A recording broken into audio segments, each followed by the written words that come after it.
Hey, so I wanted to show you guys real quick how to repair or replace an LED in a buffer light. So the first thing you're going to want to do is go ahead and pop open that seal, pull that back, and then whichever light is damaged, I'm not going to actually pull it out because this one's good, but you're going to want to just grab the wires for that light and pull it out. And then it's going to be important that you take like an X-Acto knife or something that can get down in there and scrape all the adhesive off the aluminum. And then with the thermal adhesive, the thermal glue that I sent you with it, you're going to take some of that, and then I will show you on your replacement LED, which is already going to come soldered like that. You don't need very much of this, just a very small amount. So I just take this is dried up on the tip here.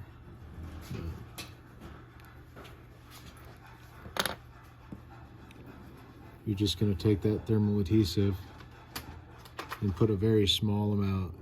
I don't know if you can see there. It's not very much. And then just go ahead and spread it out evenly on the back of the chip. And then the critical part is to get it in there and pressed in.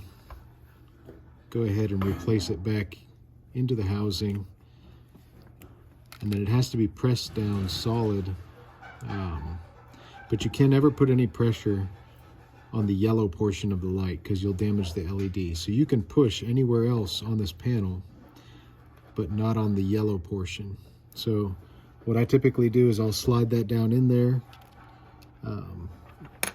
take a tool, you know, like this, or you could use your X-Acto knife or something, but I've got different like dental type tools, and we usually remove all these as well. So you'll just have to take that spring tension clip out and the plastic lens out, and then you can put pressure down on the bottom of the LED panel with the tool, and then just take your thumbnail or fingernail and push down on the top while you're pushing down on the bottom.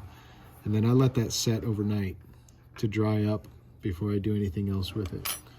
And then when you come back the next day, it should be nice and solid.